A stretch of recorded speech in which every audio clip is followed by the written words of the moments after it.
Hi everyone, this is Vinod Kumar Maneti. I'm currently pursuing a master's degree in advanced data analytics at University of North Texas. Today, I'm here to present my final project of the course ADTA 5560, which is a recurrent neural network for sequence data. So far, throughout the course, I have learned and enjoyed a lot. Uh, so,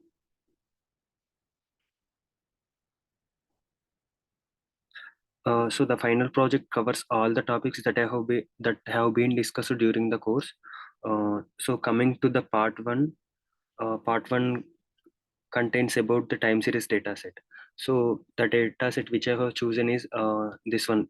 This is the Seattle weather report.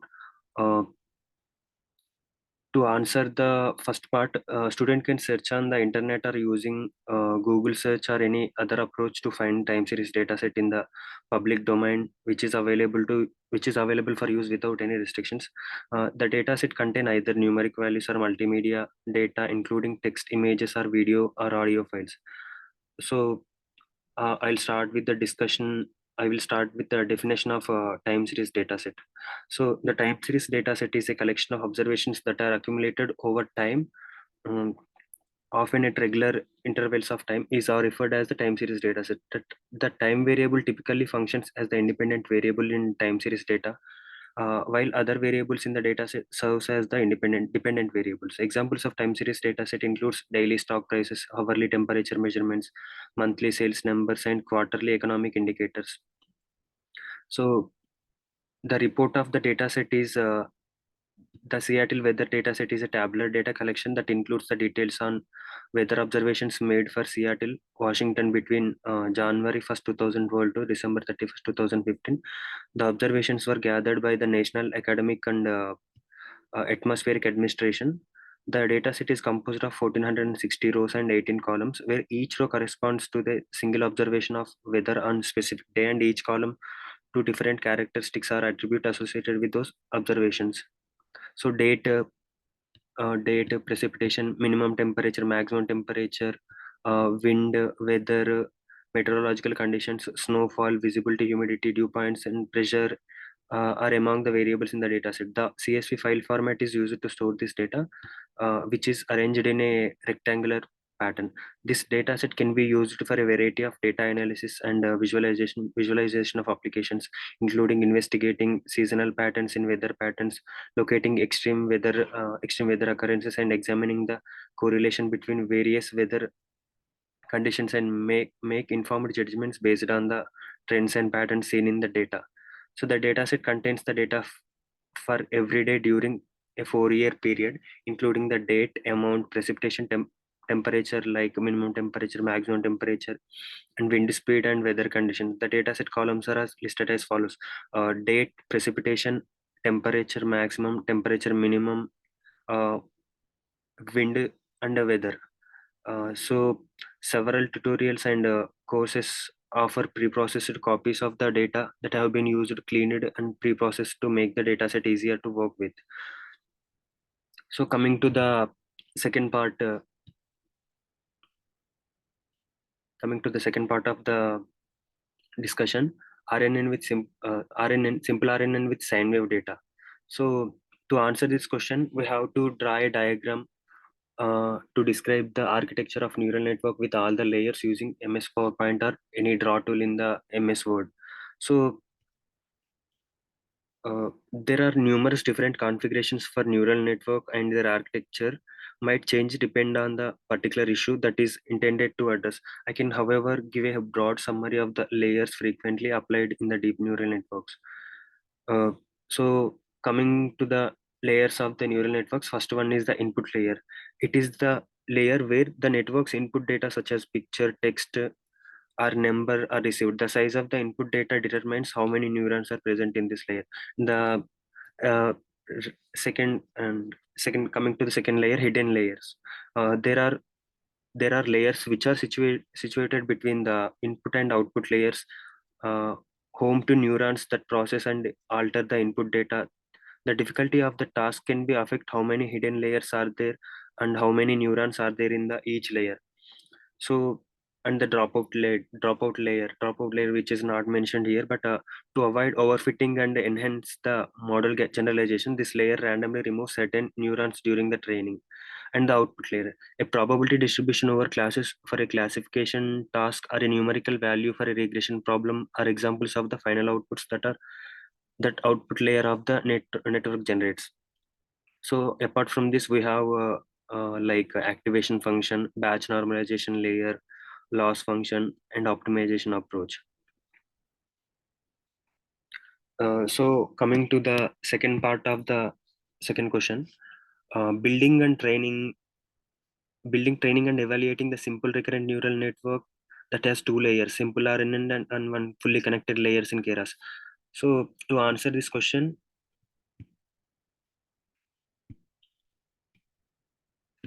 so I used Python notebook. Google GCP Python notebook file. So we are starting to work on neural network using TensorFlow and Keras libraries in Python. We are creating two NumPy arrays, X and Y. X is one dimensional array of 2048 evenly spaced values ranging from 0 to 128, while Y is the sine wave data of each value in X. These arrays can be used for a variety of applications such as plotting or data analysis. The variable x and y contains the following data. X contains an array of 2048 points evenly spaced between 0 and 128. Y is an array of same length as X, where each column is the sign of corresponding element in X. To plot the sine wave data, you can use the plot function from the matplotlib library. Here is the code to plot the sine wave generated by the code. So this code will create a plot of the sine wave signal using the x and y arrays. The x label and y label functions are used to label the x and y axes of the plot respectively. The title functions sets the title of the plot. As finally, the uh, show function displays the plot. So the code creates pandas. Uh, the code creates pandas data frame called df with the x values as the index and the y values as the data in the column called sign. So this will print the entire data frame to the console. You can also use that head function to print the first few rows of the data frame. Uh, and df of head df dot head of 10 will print the first 10 rows of the data frame df. Uh, and length of df will return the length of the data frame, which is in number of rows. So test underscore percentage. Test underscore percentage is a variable that represents the data used for the testing. In this case, it is set to 0.3, which means 30% of the data will be reserved for testing. And length of df will return the number of rows in the data frame, which is the same as the length of x and y array. Multiplying this value by 10, test underscore percentage gives the number of data points to reserve for testing. And np.round function is used to round up the results to the nearest integer. Since there are number of data points must be a whole number, so the result is stored in the variable test underscore length. You can print the value of test underscore length to see the number of data points reserved for the testing. And test underscore start index is the index at which the testing data starts. It is calculated by subtracting the number of data points reserved for the test underscore length from the total number of data points in the data frame. This gives the index of the first few data points. The training data set is created by selecting the rows from the beginning of the data frame up to the test underscore start index. This is done by using ilog function to select rows by index. The testing data set is created by selecting the rows from data starts to the index to the end of the data frame.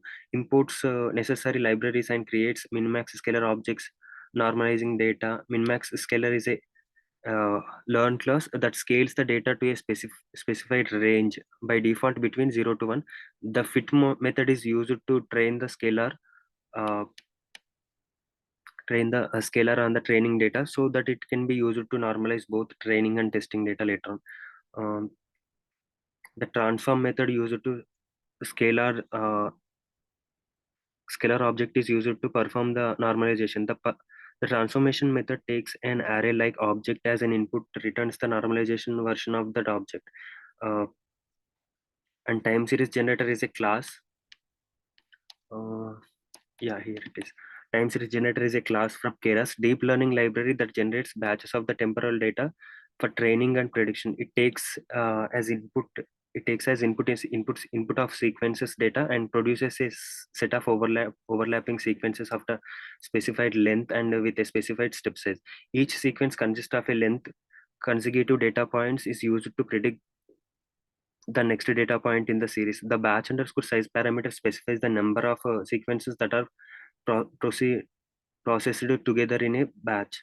So this will create a time series generated object called train underscore ts underscore generator.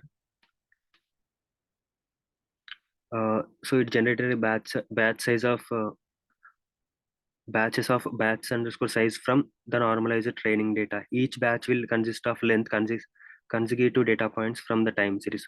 You can test the generator by running the following code. So the model architecture, where it is, yeah, here. The model architecture consists of a single simple RNN layer with 100 neurons, followed by a dense output layer with a single neuron. The simple RNN layer takes as input a sequence of length data points, each with n underscore features, and produces a sequence of hidden states. The final hidden state is then passed throughout the dense output layer to produce the single predicted value. And the summary of the model architecture, including the number of parameters in each layer.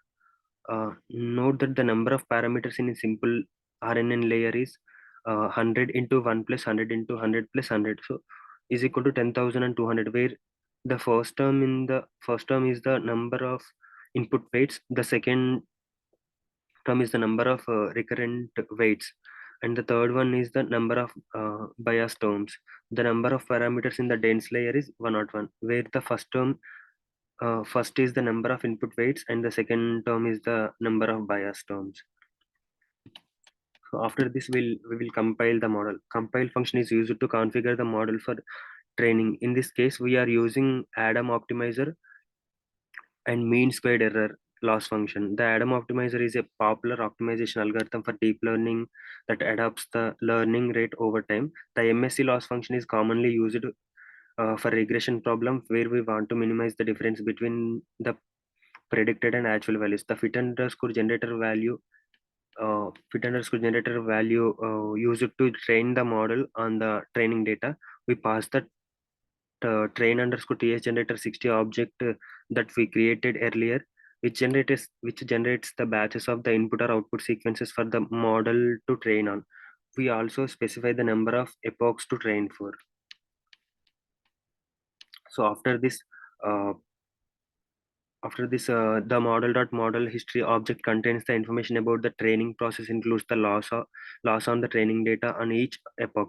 We can use this information to create data frame that we can visualize to see how loss data change during training. The resulting plot shows how the loss on the training data changed over the course of training. The x-axis represents the number of epochs and the y-axis represents the loss. So coming to the evaluation of model. So the next part is evaluation of model. Uh, the resulting first underscore eval underscore batch array contains the last length data points from the training data, which we will use to generate the first predictions. Next we will reshape yeah Next we will reshape the first underscore eval underscore batch array so that it has the correct shape for input to model. uh, the model expects input data to have three dimensions: batch size, length, comma, and features. In this case, the batch size is one. Since we are evaluating one sequence at a time, the length is the number of time steps sequence, which is the length 100 in this case. And then the n underscore features is the number of features of the input data, which is one in this case. So first underscore eval underscore batch, to display the array values of first underscore eval underscore batch, we are using this command. And we have plotted the uh, yeah, here it is. Uh, and we have plotted the predicted values with actual values, and you can see the difference. So coming to the report of the results, the code uses simple sine wave to demonstrate how to build a simple RNN model using Keras and TensorFlow.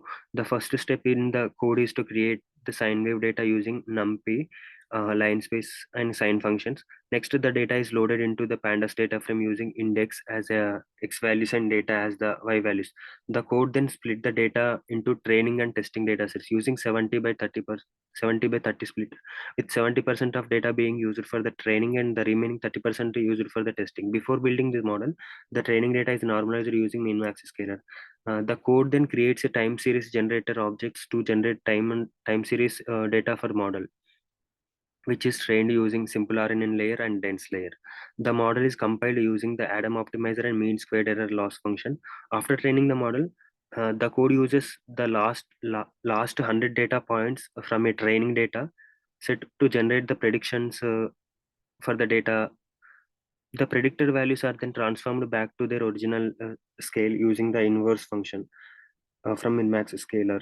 Finally, the predictions are added to the testing dataset and compared to the original sine wave using a line plot. Overall, the code provides a simple example of how to build a RNN model using Keras TensorFlow, while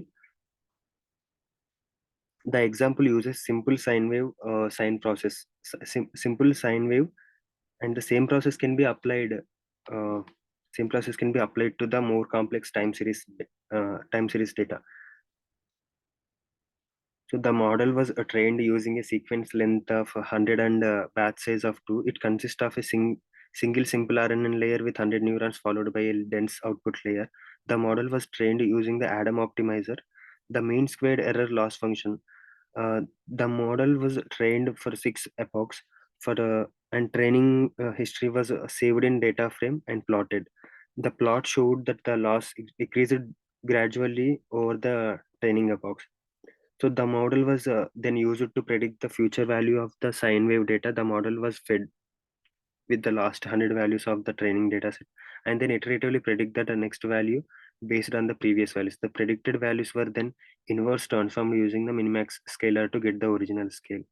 The predictions were then compared to the actual value of the test data set, and it was found that the model was able to predict the future values of the sine wave data reasonably, but not that accurately. The predicted sine wave data followed the same pattern as the original sine wave data. In summary, the model was able to learn pattern of the sine wave data to make reasonably accurate predictions of the future values.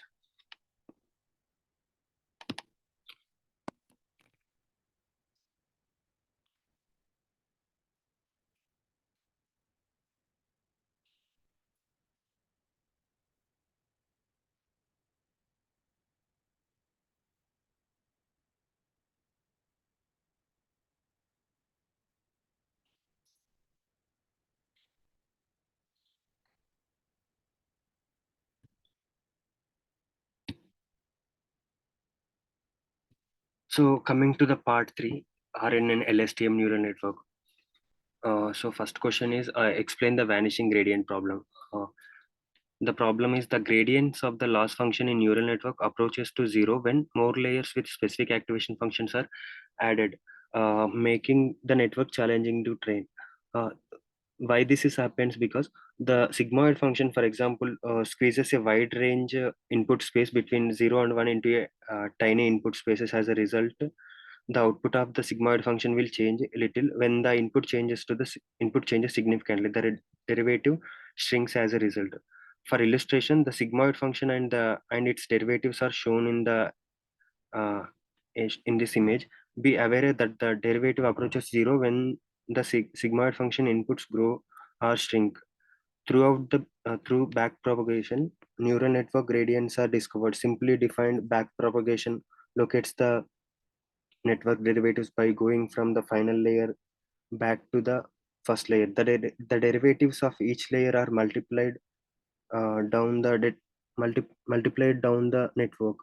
So according to the chain rule, in order to get the derivatives of the original layer, yet any derivatives are multiplied together when n hidden layers are used as an activation like sigmoid function. As we propagate down to the bottom layers, the gradient so drop offs exponentially. So the solution for this problem was using the other activation functions such as RELU, doesn't result in a small derivative, is the simplest approach. Another option is residual network, which offers residual connections directly to prioritize. The residual connection as shown in this picture to immediately adds the blocks starting value x to its ending value f of x plus x. Because this residual link bypasses the activation functions that squares the derivatives, the block's overall derivatives is higher. By simply normalizing the input so that x doesn't approaches the sigmoid functions uh, outside edges, batch normalization reduces the issue. It normalizes the input as seen in the picture 3. So uh, the majority of is fallen to green region where derivative isn't too small. So the second question was explaining about the exploding gradient problem. So the problem was one frequent difficulty that might arise while recurrent neural networks are being trained is the exploding gradient problem. It happens when back propagation gradient, which are used to update the model's weights to get too large and lead to an excessive amount of weight changes during the single training step.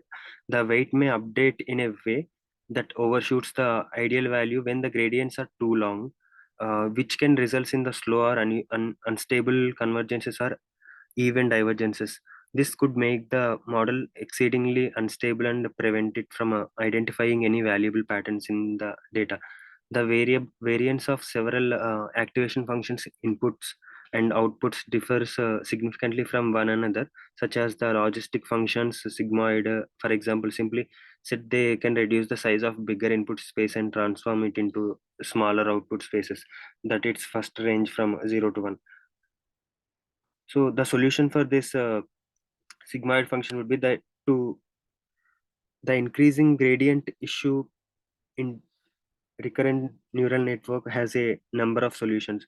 Gradient clipping is the one solution that entails establishing a maximum threshold for the gradient's norm. The gradient is scaled down to be inside the threshold if the gradient norm is above. By doing this, the gradient won't grow too big and the weights won't diverge.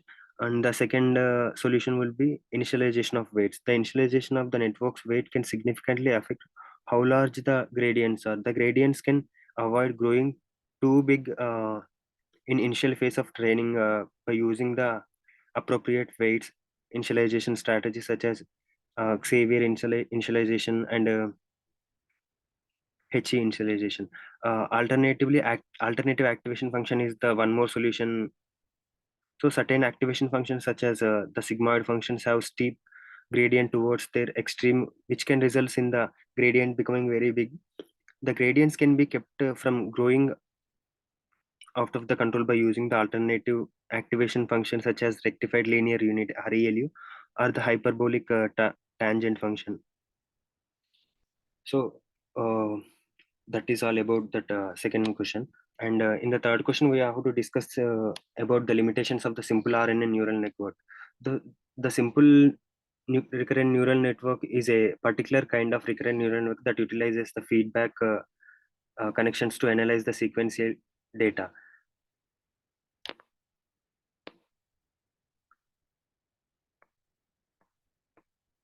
So simple RN short-term memory and gradient explosion, uh, low modeling capacity. These are the limitations of the simple RNN neural networks. So here is the explanation for each and every definition. So overall, simple RNN are an excellent method for processing the sequential data, but because their drawbacks, they can less useful for simulating complicated linkages and long-term dependencies between various time steps in the input sequence modern applications frequently to make the use of more sophisticated varieties of recurrent neural networks such as LSTM, long short-term memory, and the GRUs, gated recurrent neural networks, which have been created to solve the sum of these uh, shortcomings. So second part is explain how LSTM neural network can provide powerful solutions to both gradient problems, vanishing and exploding, and address the limitations of simple neural networks. Both vanishing gradient problem and uh, both vanishing gradient problems are inflating the gradient problems are serious concerns that might impair deep neural networks performance during the training. Both of these issues have a number of potent fixes. Initializing the weights correctly can help prevent the neural network's gradient from disappearing or blowing up during the training. In order to initialize the weights uh, in a way that balances the size of the gradients, the number of initialization strategies for the weights have been deployed, such as Xavier initialization or He initialization. Nonlinear activation functions by retaining non-zero derivatives, certain functions such as rectified linear unit or hyperbolic tangent functions can aid in preventing the gradients from vanishing. Due to the lack of steep gradients at their extremes, these activation functions also have a lower likelihood causing gradients to erupt. So batch normalization includes the achieving a zero mean and unit variance for the input to each layer of the network. This may aid in stabilizing the gradient and preventing their disappearance or of explosion. Remaining corrections are created by adding skip connections that omit one or more network layers. By giving the gradient the direct route access the network, this can aid in preventing the gradients from vanishing. Gradient clipping is the process of setting up maximum threshold for the gradients norm. The gradient is scaled down to be the inside the threshold. The gradients norm is above. As a result, the gradients may not explode and the weights may not diverge.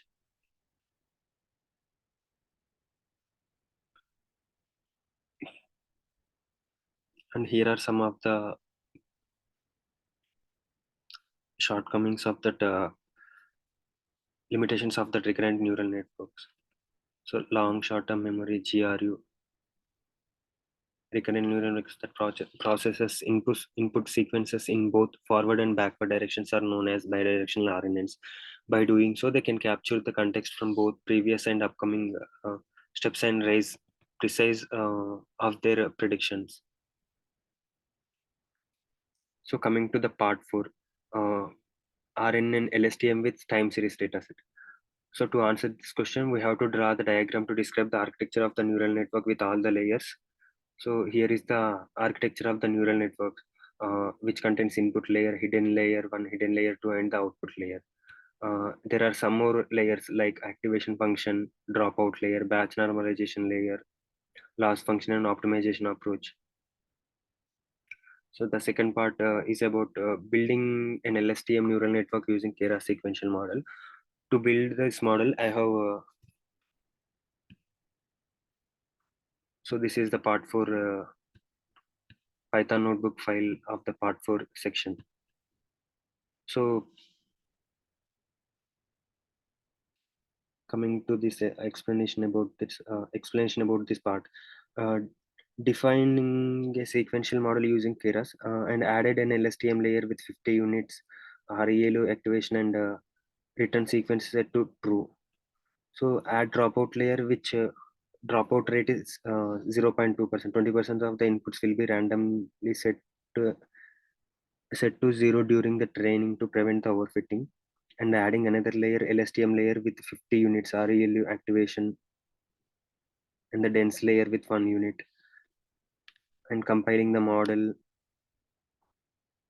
So like this, each and every step was uh, added as discussed in the class.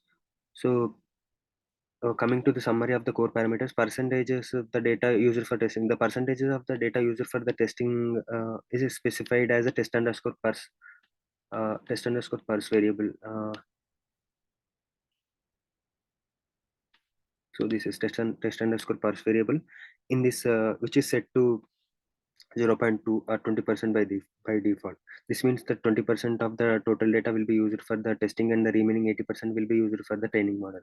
So there are sequential model with two LSTM layers and one dense layer. The first LSTM layer has 50 neurons and uses ReLU activation function. It also has the arguments return sequence is equal to true, which means that it returns the output for the n features, which means that is expects that input sequences with length 60 time steps and n features. After the first LSTM layer, a dropout layer is added. A dropout layer is added with one neuron. Since this is the regression problem, the output of the data model is a single continuous value. Hence, the only one neuron is used in the output layer. So number of neurons in this each layer will be, there are two LSTM layers added with the model 50 50 neurons in each. Yeah, we have one dropout layer added after the first LSTM layer. The code model.add dropout of 0.2 adds the dropout layer with a rate of 0.2, which means the 20% of the output values from the previous LSTM layer will be randomly set to 0 during the training to prevent the overfitting. Mm, so yeah, length of the time series data set would be 1461. So complete 1461 rows will be using for the uh, evaluating, building, training, and evaluating this model. So coming to the report, the task was to build a time series forecasting model using an LSTM neural network to predict the temperature values for the given time series dataset. The dataset consists of a temperature values recorded for the first 11 months of 2015.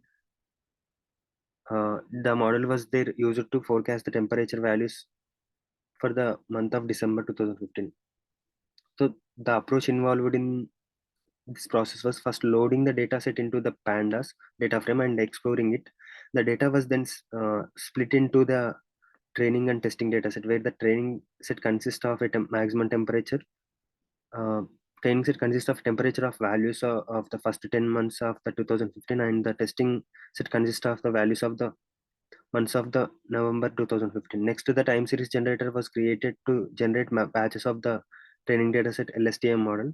The generator was set up to model architecture consists of LSTM layers, each with 50 with 50 units, and dropout layer with a dropout rate of 0.2.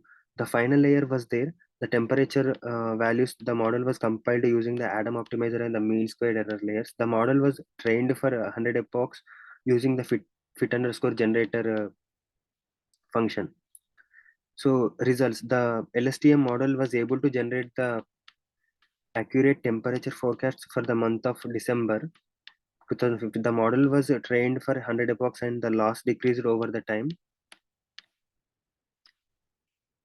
Loss decreased over the time. Coming to the conclusion, in the conclusion, an LSTM neural networks was used to build a time series forecasting model to predict the temperature values for the given time series status. The model was able to generate the accurate temperature forecasts for the month of December 2015, and the model performed could be further improved by the turning the hyperparameter or using a more complex architecture. So this is all about the part 4 of LSTM with time series dataset. Uh, so I have used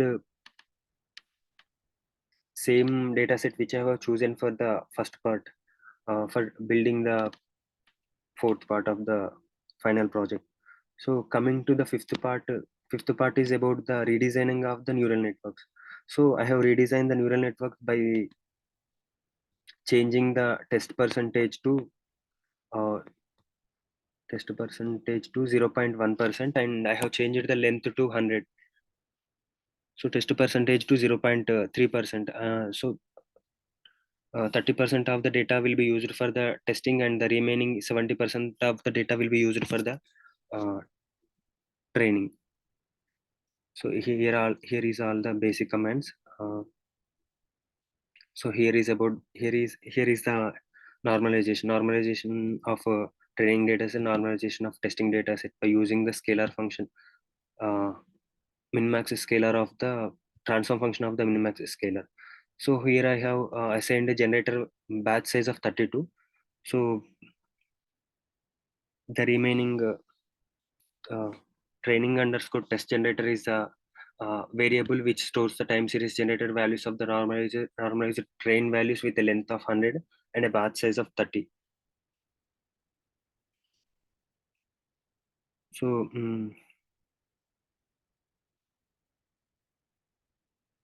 so the summary of the updated core parameters will be percentage of data used for the testing will be 30% of the data used for the testing and remaining 70% used for the training. And there are like LSTM model with two layers. The line model that had of units 50 returns the sequence true. Input input uh, input shapes length 100 and features adds the first layer of the LSTM with 50 neurons, while the line add dot model line 50 adds the second layer of the LSTM with 50 neurons. Number of neurons in each layer are there are like two LSTM layers defined with 50 neurons in each. Yeah, you can see 50 here, 50. So each 50 neurons in each layer. There is one dropout layer added after the first LSTM layer.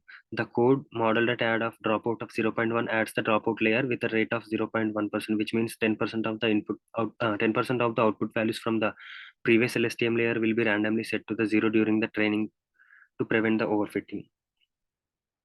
So the length of the time series data set is 1461 and the batch size is 32. Number of epochs for training would be 50. So Python code used for the time series dataset weather underscore forecasted CSV to train the test and the recurrent neural network model using the LSTM network. The model trained on the 70% of the data and the tested for the remaining 30%. And the testing dataset is taken from the end of original dataset. The model is then used to predict the next 100 observations beyond the testing dataset. The original data predicted datasets are plotted comparison of the data process. So the code first imports the necessary Python libraries, includes the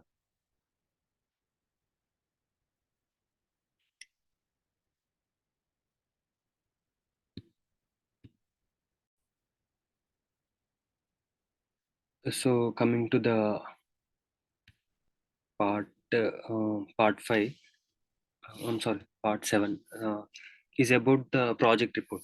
So we have to write an introduction section to introduce about the project. The final project of the ADTA 5560 course covers all the topics discussed throughout the course. It requires students to uh, ADTA 5560 final project docs containing all their work except for Python coding. The project is divided into 8 parts. In the first part, the students are required to search on the internet for the time series dataset in public domain that is available for use without any restriction. The dataset may contain either numeric values or multimedia data, including text, images, videos, and audio files.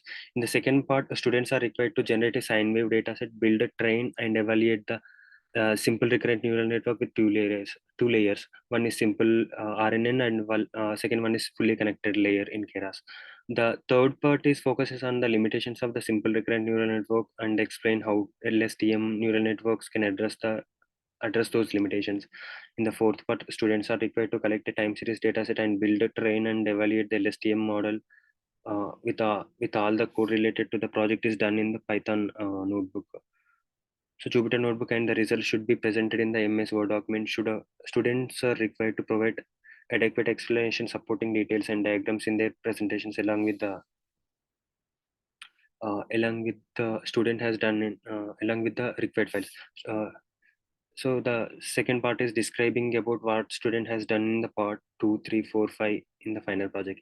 In the above sections, we have worked in the recurrent neural network, specifically long short-term memory networks to perform time series data analysis and predictions. First, we collected a time series data with at least 500 data points, which had only one numeric attribute or a variable. We processed the data set by normalizing the values and divided into the training and testing sets.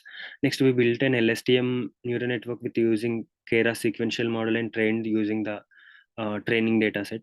We evaluated the performance of the model using the testing and training dataset and made improvements to the network by adjusting its hyperparameters, changing the architecture using different activation functions and optimization algorithms, and adding regularization techniques. We retrained the LSTM neural network using the entire data set and used it to make the predictions on future time steps.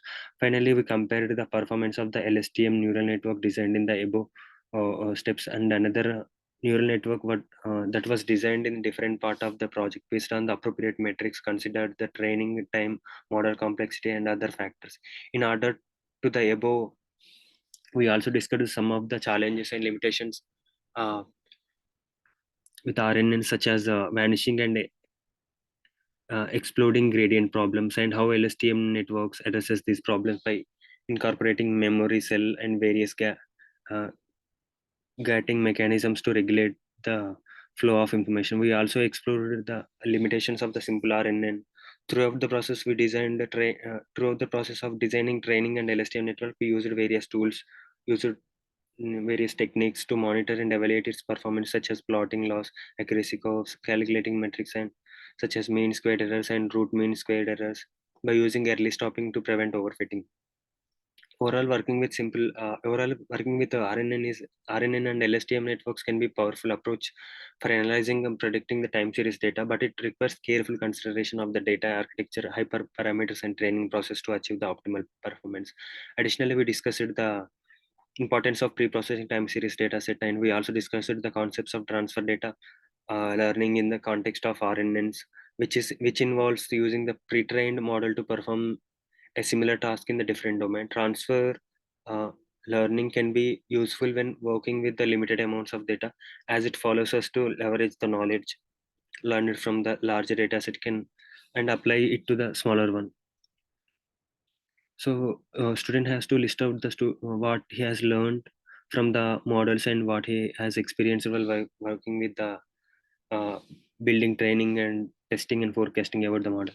So, understanding sequential data modeling, RNN and LSTM models are specifically made for the processing sequential data. A key idea in many disciplines, including time series analysis and natural language processing, building complex models, possibly using RNN and LSTM models, which have a big advantage over the conventional machine learning models since they have stimulate intrinsic temporal correlations between the input and output sequences. These models feature mechanisms include gated recurrent neural networks and LSTM cells that can lessen the problem of vanishing gradient, which is a frequent problem in conventional RNN model.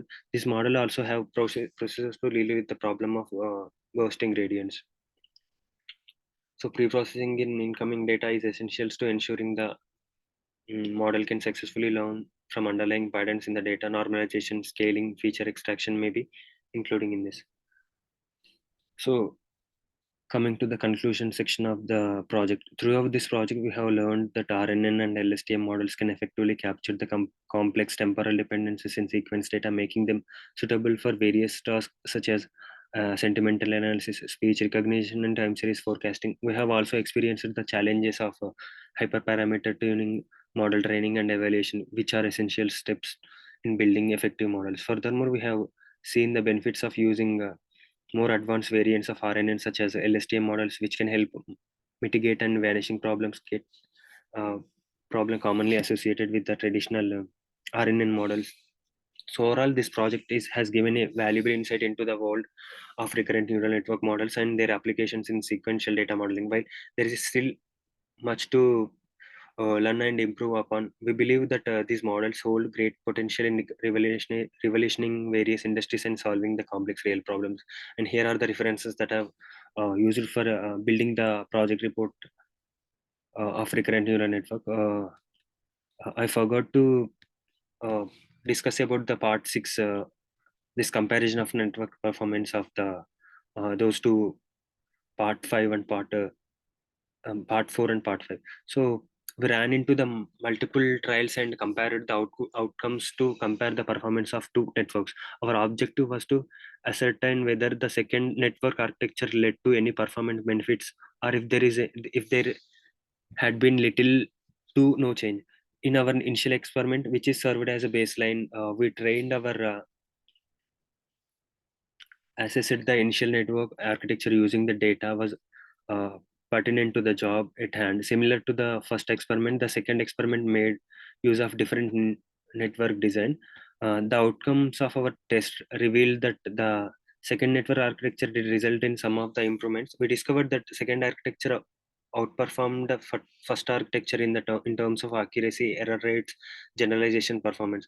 The two networks' different architecture designs might be one reason for these improvements. The second design might have more layers and more intricate connections, allowing it to capture the data with more complicated features. Moreover, the second architecture might have made use of more sophisticated regulations or optimizations method, so which might have used which might have improved the generalization. It also possible that the enhanced enhancement of enhancements we noticed was brought on by the other elements, such as variations in the hyperparameters on the caliber training data for the two models. We must be careful not to draw the firm conclusions without conducting additional research. Our research concluded that the second network architecture outperformed the first one in some ways. Although the precise cautions of these improvements are unclear, it is most likely the result of the mix of architecture modification, optimization algorithms, and regularization method to uh, completely comprehend the cause of these improvements and evaluate whether it can be replicated across the various data set and jobs.